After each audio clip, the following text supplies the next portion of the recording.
So I'm here with Loraine, Linda, Roseanne. I'm Amanda, host of SolFul Connections, and we are just discussing the book, The Choice. And I've just said I hate the term book club. I just hate it. I don't know why. It's so boring. Um, I guess maybe I don't even like clubs.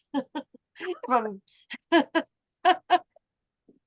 country clubs. I don't know, whatever. So what should we call it? Not a book club, because this is a podcast and we're talking about a book, you guys, but we're not a club. We're Right not a now, club. I'm looking at my three best friends. So is that a club? No. We might get more people, but still, it's not a club. It'd be great if we could do something with alliteration. I'm just trying to Yes. think, like friends. Another Friends fiesta. talking about books. No. I like Friends. it.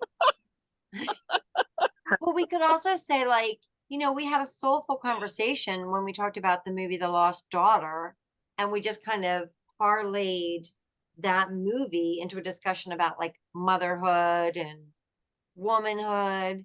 So it could just be like a soulful conversation, or it could be a book A soulful buddy. book conversation Yes. with the Because you know what? besties.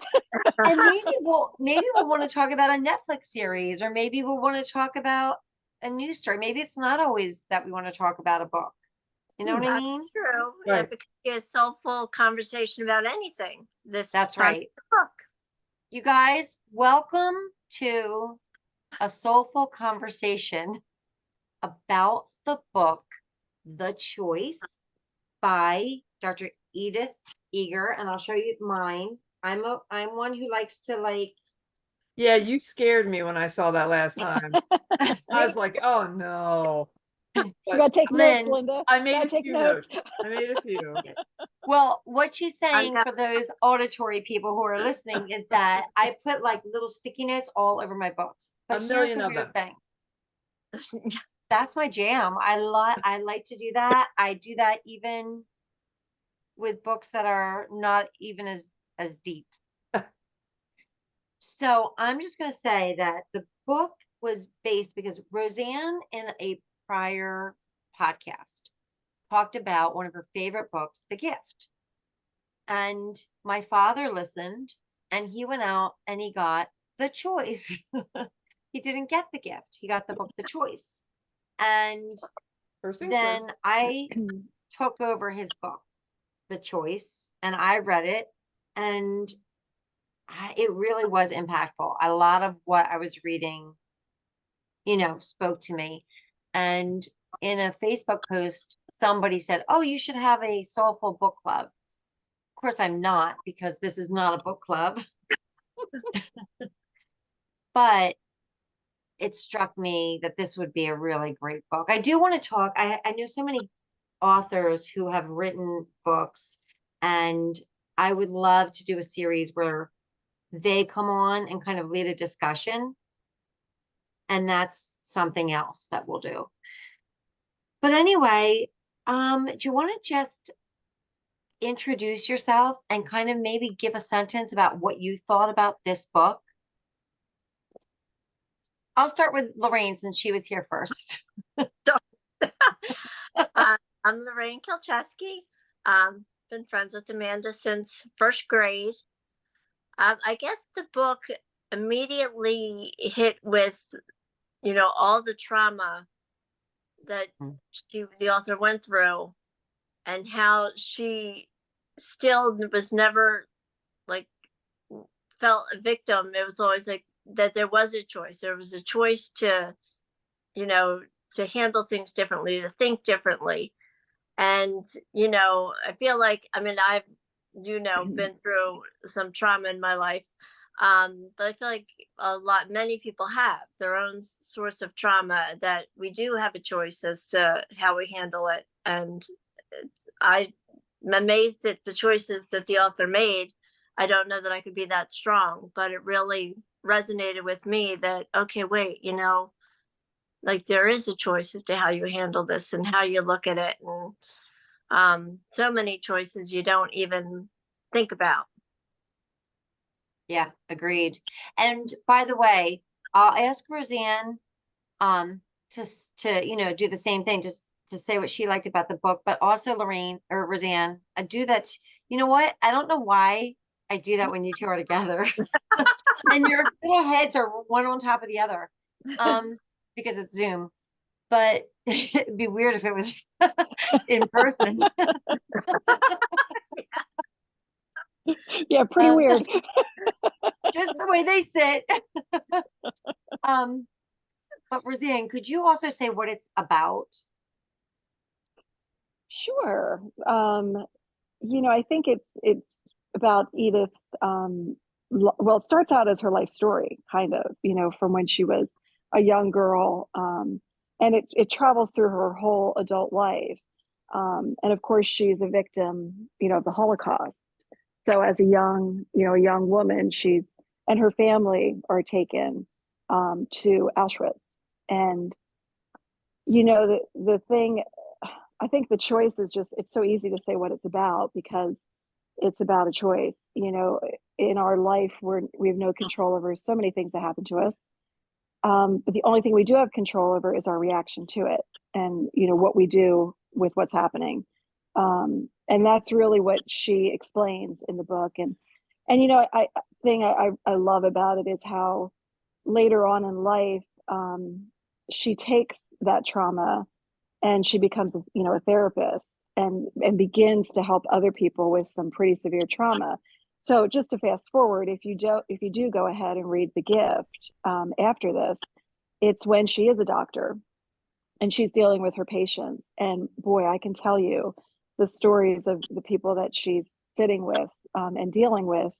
It's serious, and how she guides them to make the choice, to not let it ruin your life, basically, and how to move forward, to leave things behind and move forward, see what's right in front of you only.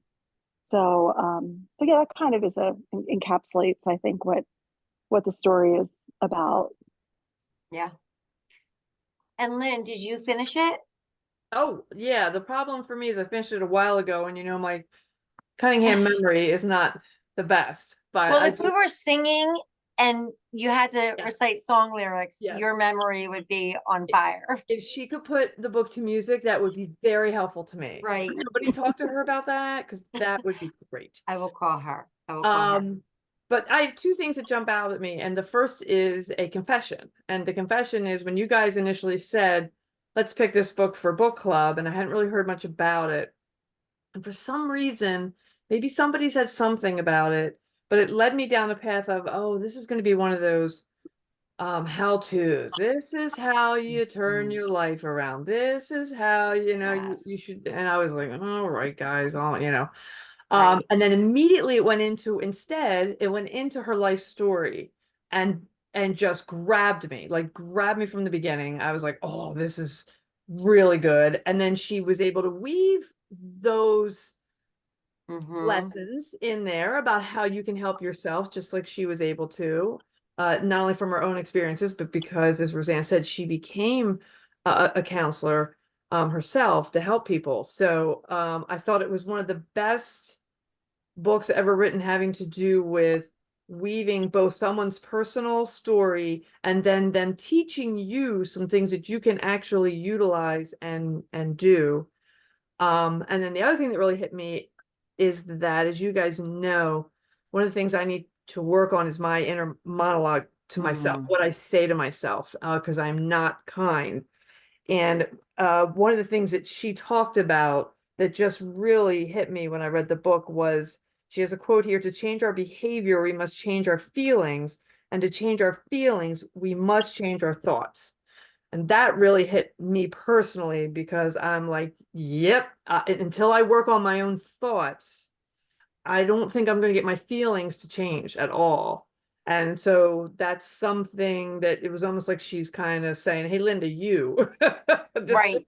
She's speaking directly to you. Right. I love that too, because, and that is, why I love meditation, because it is really hard to change our thoughts. Like, to change our thoughts is one of the most difficult things, I think, in life, you know, but you can't change other people. You only have a shot at yourself. And what I've started to kind of do is witness my thoughts. I think before you can change your thoughts, you almost have to watch yourself and go, oh, you know, I'm saying this, or I'm saying this a lot to myself, and kind of really being aware.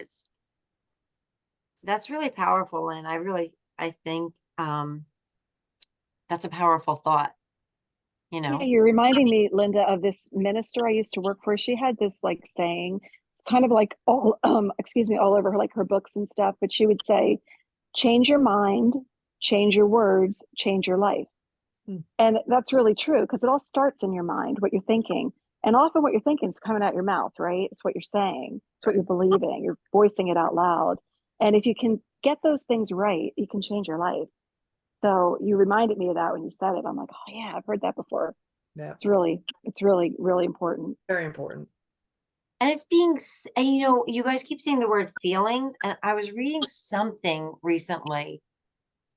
And they said, you know, when you're feeling angry or sad or scared, whatever it is, whatever the emotion is, witness the thought and then find it in your body. Where are you feeling it? Where is it? And kind of sit and recognize, is it in my chest? Is it in my gut? Is it in my head? And really breathe into that space. And the reason they said that emotions are often labeled as feelings is because we do feel them. They are present in our body. So it's kind of like we were talking in another conversation about, you know, acting as if, pretending as, because you almost sometimes have to start by tricking yourself a bit, you know? But yeah, I find that interesting. One of the lines, well, there's two lines that were really powerful. And as you can see from my little marked up copy, there are a lot of different things that I took, but there were two things that really resonated with me. And one is because I'm such a Pollyanna that I often try to go, well, this happened, but that's okay because blah, blah, blah, you know? And I mean, honestly, sometimes I think somebody could punch me in the face and I'll be like, well, that, you know, I needed to be woken up. And she says, you can't heal what you can't feel. Mhm. Yep. And it made me realize I do spend time running from negative feelings. And there is something about recognizing that you're feeling a certain kind of way. Because unless you kind of acknowledge it, it's never going to get healed. Yeah, What do you think Amanda, about it's so that? funny that you said that because that line, well, my book is gone because I immediately mailed it to Julia to read. Oh, But nice. I highlighted that line. You can't heal what you can't feel because, you know, Julia will very quickly just try to drug out her feelings, you know, whatever's going on. Right. And so that's so funny that you said that because that's one of the highlighted lines in that book when I sent it to her, which by the way, she loved it too. She was just, she said Oh, it's that's because great. she read it she was in rehab actually when she read it. And she said it just has changed so many things about how Wow. she's thinking.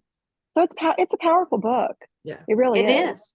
And that's a powerful statement Mm-hmm. because that's what we do. We eat, we watch Netflix, we do whatever we can sometimes to avoid addressing the thing that is hard to face.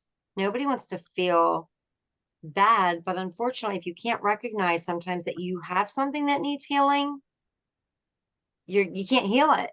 You can't fix it. Right. Right. Yeah.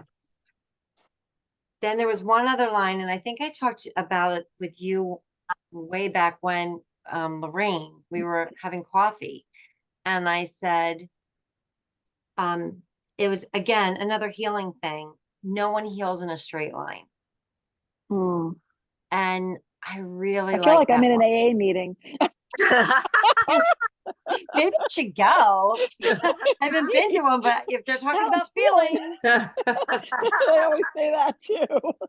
well, I Relapse love is it because okay. what is more American than going, all right, got it. they go like, these are the stages of grief. You get angry, and then you get this, and then you get this, and then it's done. Wham, bam, thank you, ma'am, you're on. You're onward. And, Yeah. we don't. We kind of move forward, then we circle back, and then, it can be your life's journey to heal. Like I think of Lynn, even sometimes your childhood trauma, that's where you're getting, I'm sure, those messages that you're telling yourself Right. because you lived through trauma. So that can be a lifelong journey to heal that. And it doesn't get healed immediately upon supposedly, this is what I've learned. It doesn't get healed from, I used to just think if I said, okay, oh, that's why I do this. Got it. Moving on. Right. And that's not the way it works. And, I guess it takes somebody experiencing something as horrifying as Auschwitz to almost really cement these lessons.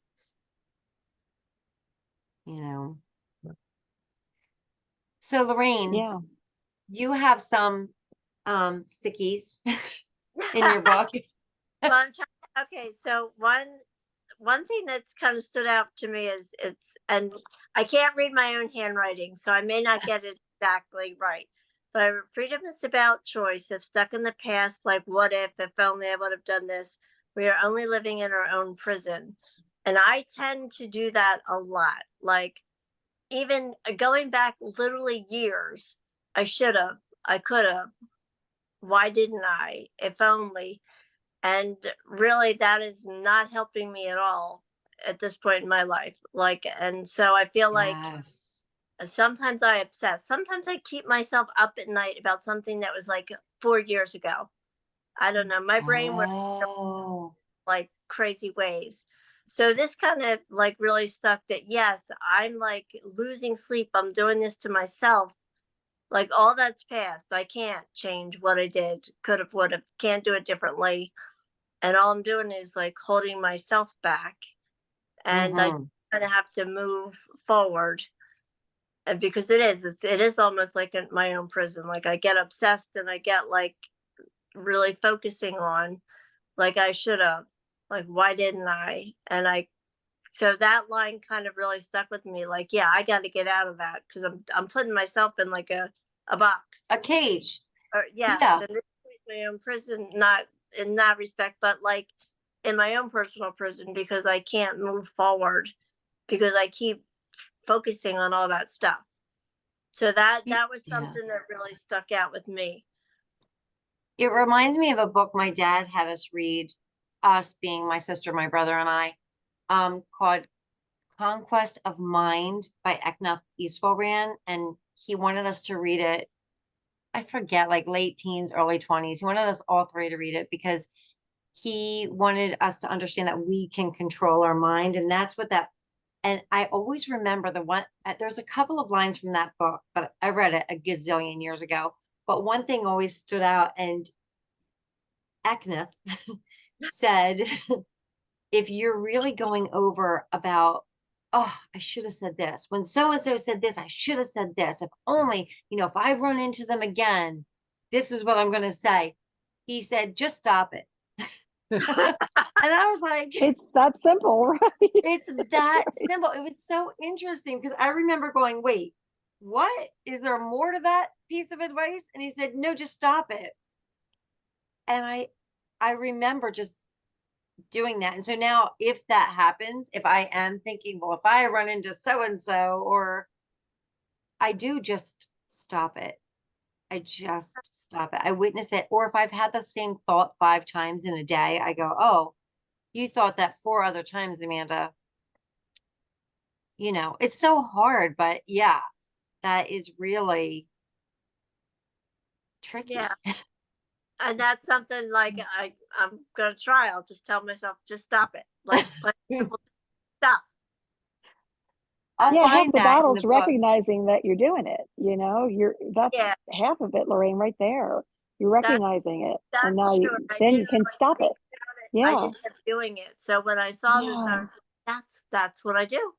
So that It's a is true. huge waste of energy. Yeah, we relive a thing in our mind over and over in a different way because we want it to be different. Wished it would have been different. If only I had said that, and you would have Yeah, said that, and then I would have done this, and it's such a waste of energy. It really is. We have to it really remind is. ourselves of that. You're just Right. wasting all of your precious energy on Right. make believe. It's make believe, right? And Yeah, most I of the can't time, change it. it's I like, can't do that because yeah. it's done. It Mhm. happened long It's ago. done. And also, like, there are times that people are going to think a certain thing about you. They're going to think a thing. Yeah, And you could say anything. You could give us an Oscar award-winning speech to that person, and they still would think what they think. People, think what they think.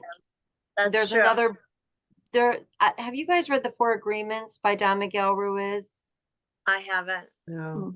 Well, one of his, it's really thin. It's like a tiny little book, but he says that there are four agreements in life. And one of them is basically, you're the star of your movie. Like Amanda is the star of my movie, right? And so everybody else, you kind of have a role for them.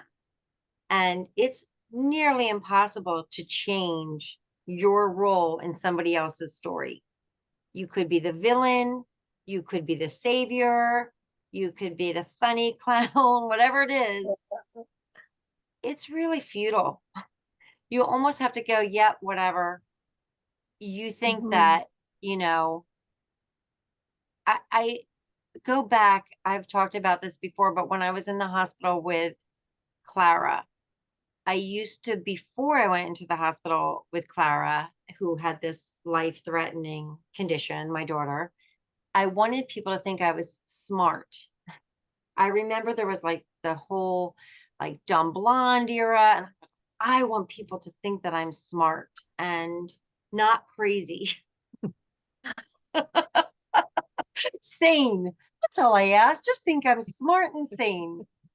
And when I went into this hospital, I believed something about my daughter that nobody else believed. People were like, she cannot survive. If you think she can, you either don't get what we're telling you, you're not the brightest, or maybe you're insane. I had people looking at me like, we're worried about this woman.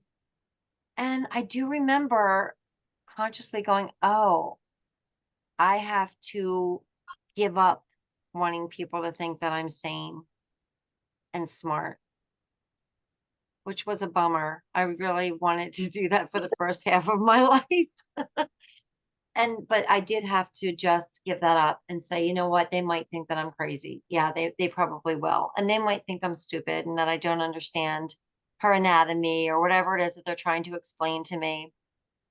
Oh, well, okay, got it. And it was easier to do it because it was such a bigger, uh, like I had a bigger destination, a bigger hope. My hope was for her to live. So I could do it because it was, you know, the life of my child. It's not as easy when the stakes aren't so high. Mhm. And I guess maybe that's the interesting thing about, about Edith Eger's story. How many people went through what she's gone through? And maybe, you would be bitter, you would be crushed, you've lost your family member, you've been tortured, you've been humiliated, dehumanized, hurt, traumatized. She is pretty much a really incredible woman, as so many people um are who Yeah. And how experience. about how she was rescued like right before she would have died? I mean, I think that day Yes. really she probably would have lost her life. And it's Yes. you start to think about it like there's a person who was meant to continue a mission on this earth. There's a purpose. There Yeah. was a purpose for her life because Yeah. she was down to the last minutes of her life, I think, when she was rescued. I think Yes. she was even resigned to it in the book that this was it. That was it. There was nothing more that she could do. She had nothing left Yeah. at that point. So Yeah. yeah, it's that's sort of like a crazy miracle. Amazing. And you know, there's one quote, it's early in the book, and she says, if you had asked me for the most common diagnosis among the people I treat, because she is a psychologist, I wouldn't say depression or post-traumatic stress disorder, although these conditions are all too common among those I've known, loved, and guided to freedom. No, I would say hunger. We are hungry. We are hungry for approval, attention, affection. We are hungry for the freedom to embrace life and to really know and be ourselves. And that really jumped out at me. And I thought, that's why, even jumping, this might seem divergent, but I'm jumping to like LGBTQ plus, you know, community. People want to be seen and still approved of, seen and still loved, you know? And I think about, well, people will say, well, why does that person have to say that they're trans? Just like go in the corner and, don't let us know about it, or whatever it is that you are. But I think it's something about being human that we want people not only to approve of us, but to see us and still love us. Yeah, that's so very true. Having that within my own family, my brother was gay, and I remember my mother, the best she could do, being raised Catholic, the best she could do, sadly, was say, well, Bran, I don't understand what you're doing. I can't say I approve of this, but I still love you. That was her thing. I'm your mom and I still love you. And she never understood why that wasn't enough for him. And it's not it's not enough, because like you're saying, he needed to be seen, he needed to be thought that he was okay, in his life. And for your own mother to say, well, I can't really accept you and I can't accept your lifestyle, but I still love you, But I love you. that doesn't fill, just saying those words doesn't fill the void of what was important to him. And what was important to him was to be accepted for who he was. And she basically All was of saying, him. I can't do Yeah. that. Right. And Yeah, if it's you don't want somebody to have to ignore a certain part of you, who you really are, be like, but I still love you, but you're ignoring a big part of who I am. So then it's kind of like, I wouldn't feel that that was enough. right. Right. It's like love all of me, Right. love But all like of you me. said, that key word there was but. The but. Yeah. There's a but in there, Right. And there's you know, right. and there should be, right? Yeah, Yeah. we don't want there to be. Yeah. Right. Yeah. And Mm. so the gift for people who read this then, is I guess for all of us to be elevated into, I know, speaking for myself, I have my own judgments, whatever they are, and so it's always about just like Loraine says, pulling out those things that are in your brain, not only what you say about yourself, what you say about others, what you say about the world, what you say about, I have people that I judge, groups of people who believe a certain thing, I can get judgmental politically, I can get, um, judgmental. And it's about, still existing with your own value system, but also you don't really, I don't think you get many places in discussion when you are really being harsh about the way someone is. That doesn't really seem to get you very far. And one of the other things I really liked about this Dr. Edith Eger is, and I know this is one of those sayings everybody says, but meeting people where they are is so important. And she does that for her own sister. Her sister wasn't able, even though she went through, I won't say the same exact experience, Yeah. but certainly a very similar experience they went through together. Yeah. The sister wasn't able to do some of the healing things that she was.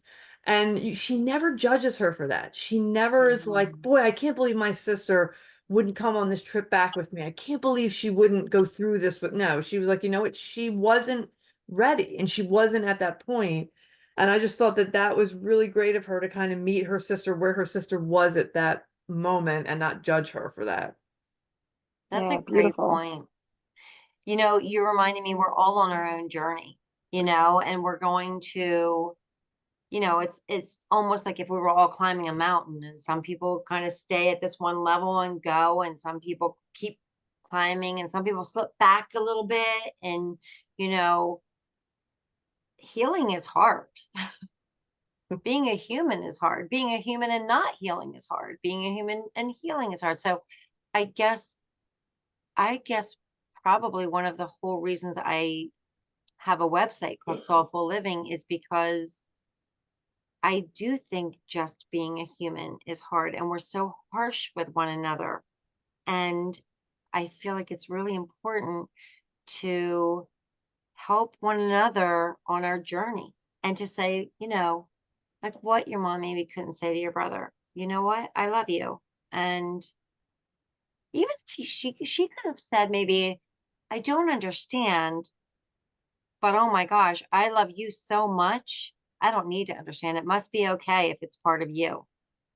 Or even the words, I accept you. I think Yes. that's what he Yeah. was missing. He was missing that she wasn't just Yeah. saying, I accept you as you are. You know, I think that's Yeah. what he was hoping for, and he just didn't get it. Yeah. Thank God he had you, Lynn. Mhm. Oh, thanks. You're welcome.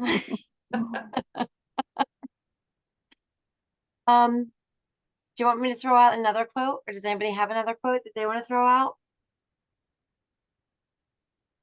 Well, my book is gone, so I'm following Okay, along you're with you dependent guys. upon My our book has been quotes, passed along. I which do is have great. another quote, but I'm hoping I don't mess this up. But this also That's okay. hit me well enough that I wrote it down, obviously.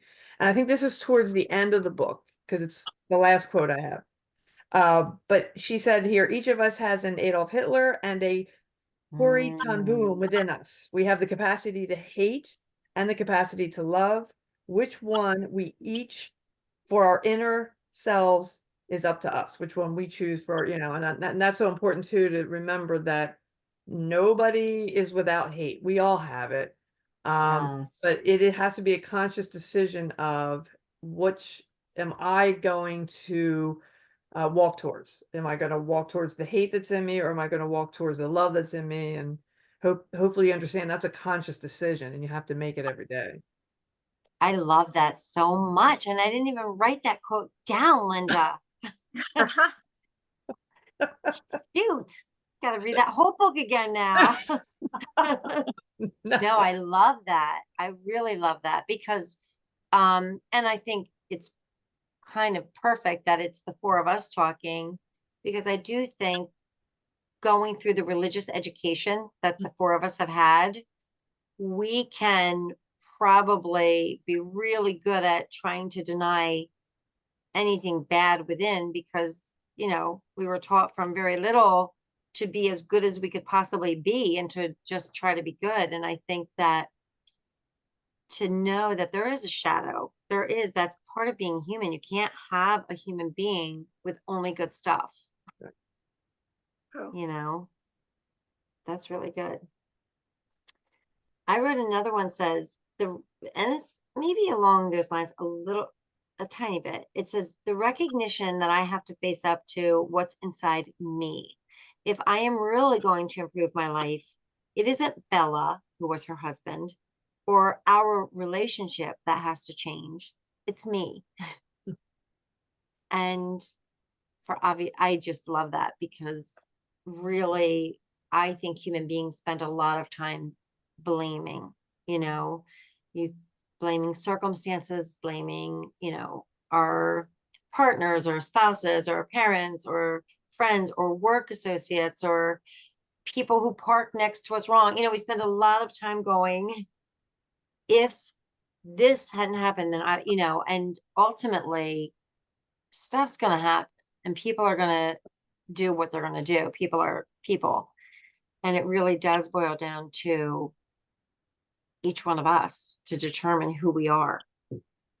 I marked off, that was one of the pages that I marked off with one of my stickies, not as nearly as many as you, but one of my stickies, that was one of the things that had stuck with me also. Yeah. Yeah. Yeah. I love that one. Yeah. Yeah, judgment's hard. You know, it's hard to not judge. But I mean, I always come back to thank goodness, like we really aren't in charge of that, because you think about it, it'd be really hard to be the judge. You don't have all the information. You don't know the story. You don't know where that person's coming from. You Right. know, we don't have all the information in front of us to judge. Right. But, you know, but we all do it. You know, everybody does it. You just have to remind yourself, you know, I think not to. You don't have all the information you need to be the judge. You know, and in her later years of therapy, she encounters a young boy who is very angry, and he is totally anti-Semitic. He hates Jewish people. He believes the Holocaust didn't happen, and she is his therapist. I mean, can you even imagine that, like, that meeting? And I mean, it's just impressive how she could go off on him. She could tell him stories. She could convince him that he is wrong. And she just listens to the whole thing. And you know how he feels about it doesn't knock him down, doesn't change his mind, you know. And I think, wow, there's a lesson in, like, not judging people, because she knew he felt that way for a whole other reason. Like, there's a whole other reason this boy Right. is There's a thinking what he's damage thinking. there. There's something, yeah. And it takes her, you know, a long time, I guess, to you know, get down to it with him. But yeah, it's that don't jump to the judgment. You know, you know they're wrong. I mean, he's wrong, obviously. Right. He's Right. wrong. And it doesn't Yeah. mean, you know, what we tend to do is we let it in. We let it seep into, you know, it seeps into those little pockets of damage that we have, you know. It you know, remember when we were little and you would say, I'm rubber and you're glue, and Yeah. whatever you say, Yes. what's it, bounces off me and sticks to you. Oh my gosh. Yeah. I mean, that's kind of a good statement, because the bottom line is, if we don't let it in, it doesn't hurt. If we acknowledge that it has nothing to do with us and everything to do with the person, Yeah. then it doesn't matter. But, you know, it's just hard because things kind of, we have our own issues, and then they kind of get in there, you know, and really that just probably means that we have our own healing to do. And I mean, I'm talking about less dramatic than having survived Auschwitz and having somebody deny it because she's, you know, she's an unbelievable woman. Right. But even just, you know, lesser things than that, that really get in there. And even when you say, hey, it's me, it's exhausting to try to change somebody else, or a set of circumstances. They are the circumstances, whatever it is, it is.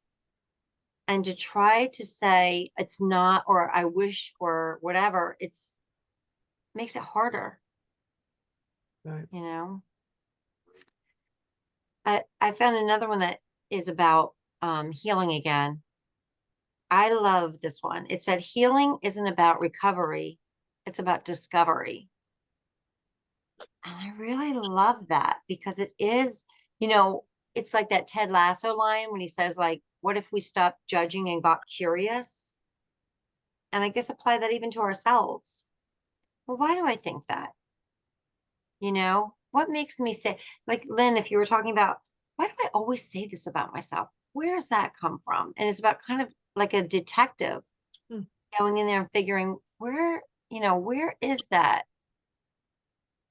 Like, we're on a little mystery fact finding tour about ourselves. Yeah, I never thought about that, but that is a good point. I should spend more time wondering, right, what the origins of it are, where it comes from, that kind of thing. Good idea. You can thank Dr. Eger, Eger, whatever. Her and you both for you pointing it out. Yeah. But then ultimately, there are two things that struck me, and I thought, okay, all I have always, not all I have always loved, because I sound like I only cared about this one little thing for my entire life, but something that has always been a focal point of my curiosity is, why am I here? What's my purpose? you know, like that Billie Eilish song for Barbie. She says, "What was I made for?" And she said, she talks a lot about purpose. And at one point she says, how do people create lives of joy and purpose and passion, no matter what wounds they have suffered? And I kind of think that, to me, is so much of what our life is about. Well, we've lived through this, whatever it is, whatever has happened, whatever circumstances in which we find ourselves. Now, how do we create joy and purpose? Yeah, and how about this? How about you create joy and purpose while you're in the circumstance, not even when you're out of it? Oh, yeah. Because you can think about how they laughed, those girls in the concentration camps. They Yeah. created these games and they laughed with each other. And then, Amanda, you and I can think back to when Clara was in the hospital and how much laughter did we have in that hospital room? And it wasn't a happy time, but No. yet we laughed and we smiled. And it's so finding joy while you're in it, not necessarily when you're done with it, looking back and now living with what's happened, but finding joy Right. right then and there in the horror. You know, I sometimes love we feel that. bad when we feel happy, Right. because I've had that happen where things are really bad and I'm like, I'll feel happy or I'll laugh about something and I'll think I shouldn't do that. Like, wait, I shouldn't be happy. Why did I just laugh at that? So, but I've learned that that's wrong. That's Yeah. really wrong.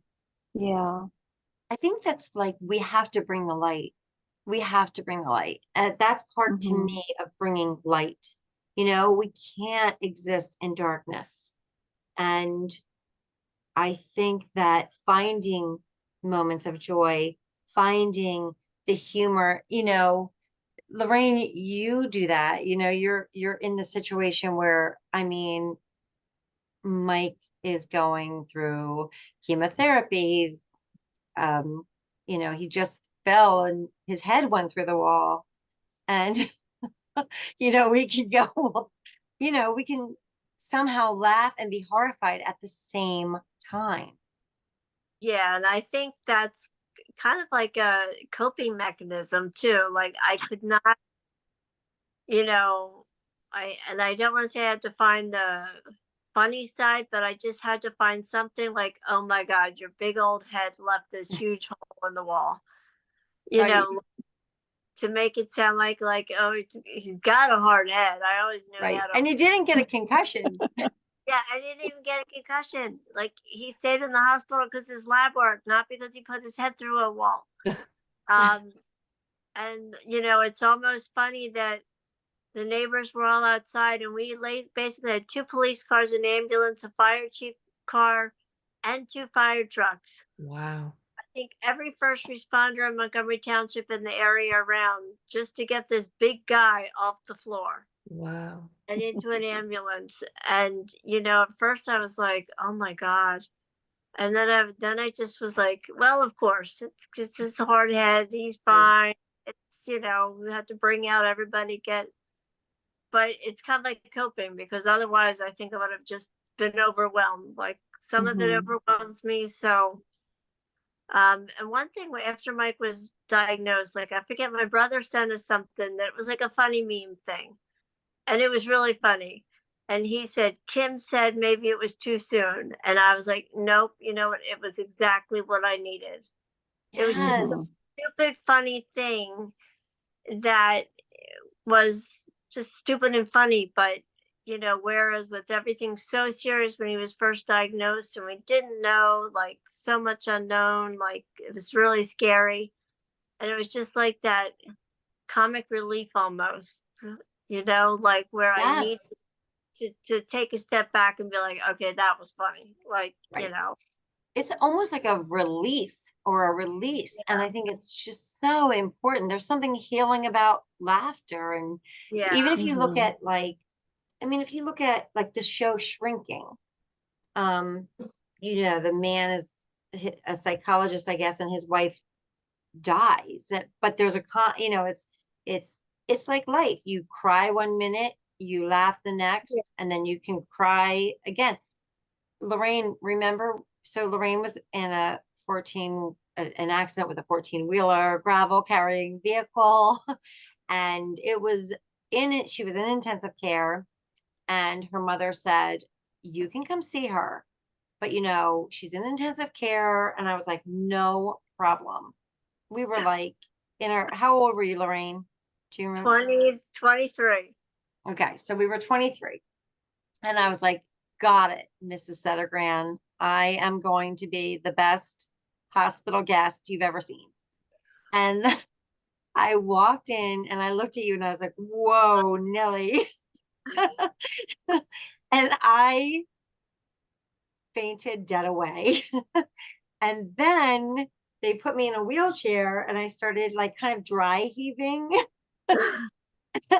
And your poor mother came over, and she's already like, this is not her best time in her life, obviously. She comes over and I looked at her and I thought, shoot, she told me to handle this. And I looked at her and I could barely talk. And I said, Mrs. Settergran, she looks so good. She looks so good. And Loraine, you and I laugh about that. I did not look good at all. Well, you looked Obviously, right. But the funny part is my family laughed about that. Literally, even my uncle brought it up, who has since passed away, but he brought it up about 6 years ago, where he said, I remember your little friend, because like at the time we were younger, like I remember your little friend passing out and then waking up saying, she looks so good. And they all would laugh hysterically. But it was just a great way to find like some lighthearted moment in that whole situation. Mhm. And still, like I said, many years to come. No offense, Amanda, but you were providing I mean, comic relief. I do what I can. Oh, I just kept thinking, I gotta pull this, I gotta make this okay for this poor mother. And I think actually, I wonder if humor is one of the things that even at the very end is still with us, because I know when my grandmother was very close to passing away, and we were all around her bed and we're all talking, but we're with her.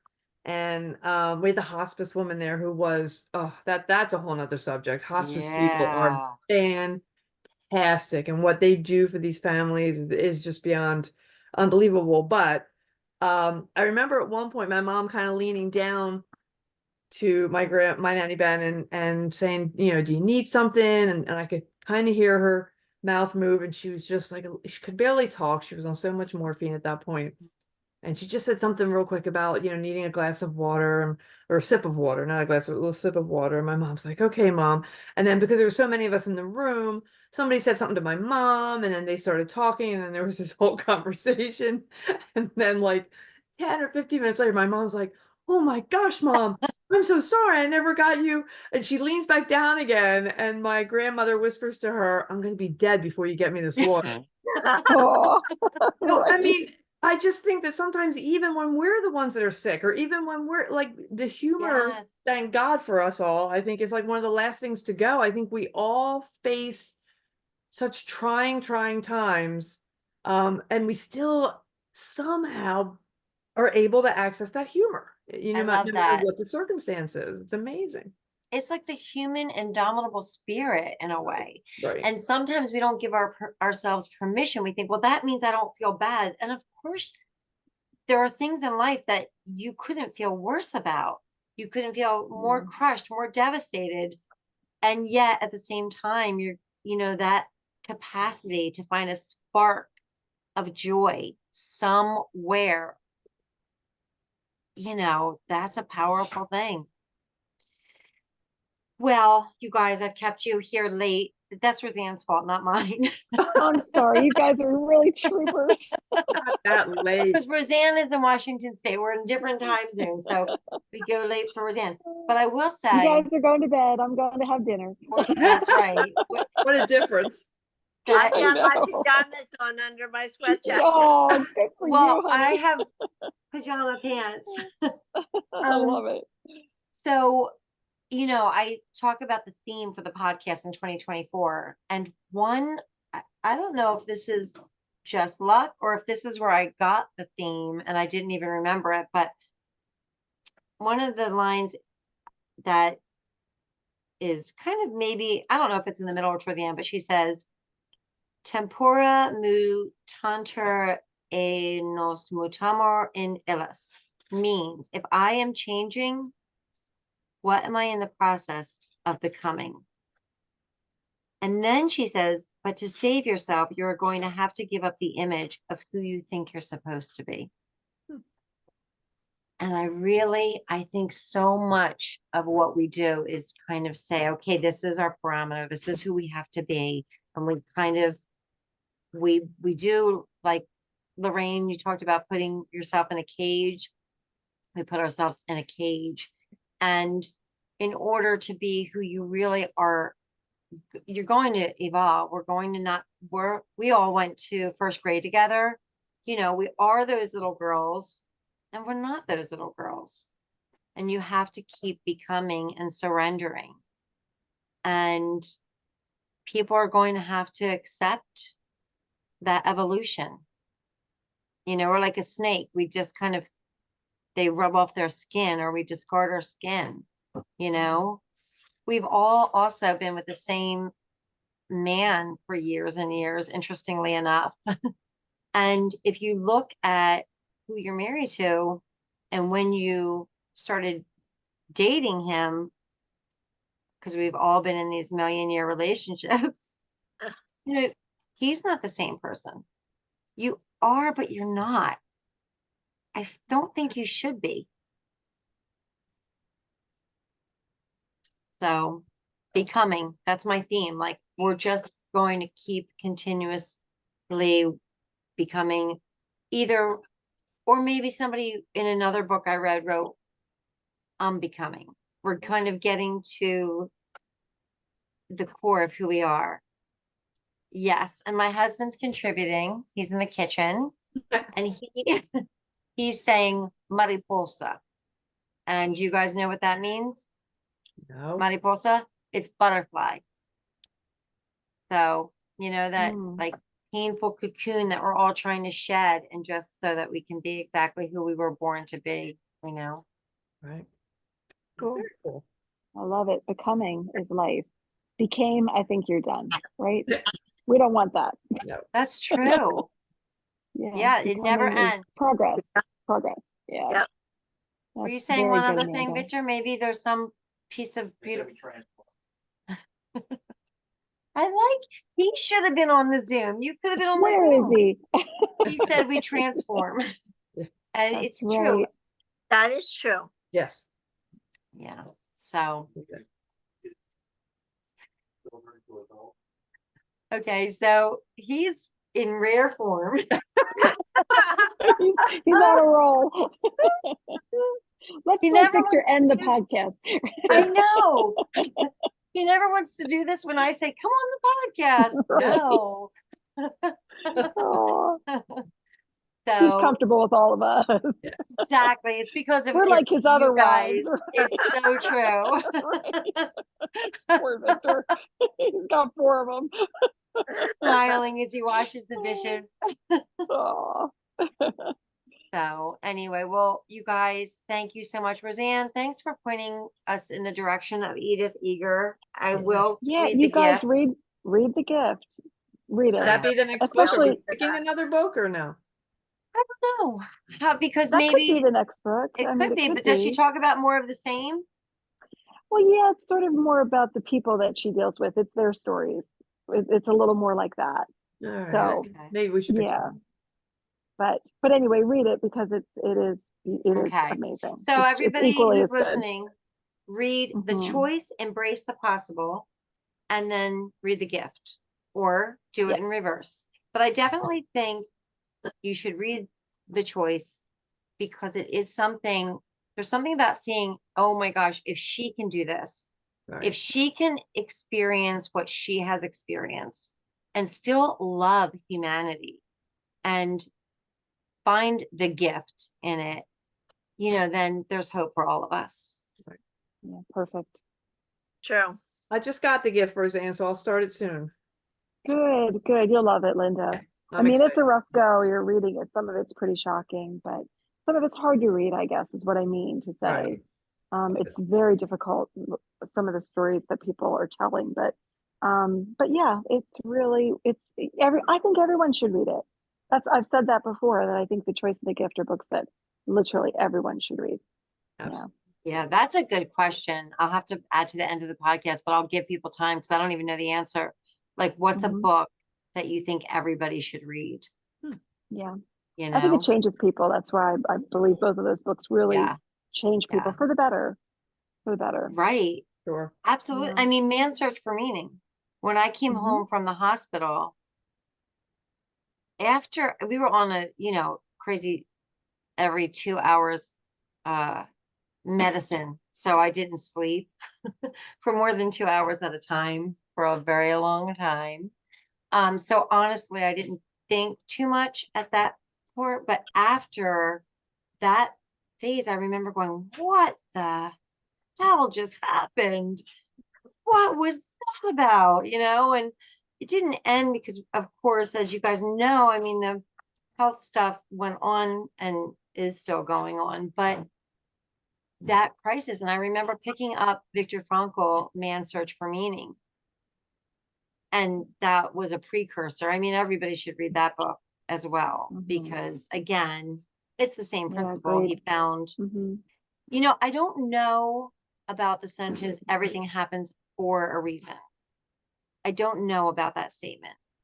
There are so many atrocities, but I do know that we should try to find the reason and the meaning within what happens, regardless of why. I don't think we can understand why. It's beyond us, but it happened. So try to find the meaning because you have to live with it. You have to live with whatever has happened in your life and whatever is happening. And so if you can at least find some meaning in it, then you can view it as a gift. See, I keep working the word gift in, Roseanne, and I haven't even read the book. Yeah, well, good. You will. I know you will. Yeah. Yeah. Well, thank you guys, and good night to two of you, and happy eating to one of you. I'm getting hungry, so I'm going to dinner. Yes. Have a good Okay. dinner. Hopefully my Thank you husband made it. I'm guys. gonna find out in a minute. Wait, what did you say? Jeff made it? I said, hopefully, I'm gonna find out in a Oh, minute. well, good If luck to not, it's you. it's 1-800 pizza. That's right, There Linda. you go. Always. Right. Always a Oh, standby. Right. yeah, good to see you guys. You too. Thank you guys so much. Bye. Bye-bye. Bye. Have a good night. Have a good night.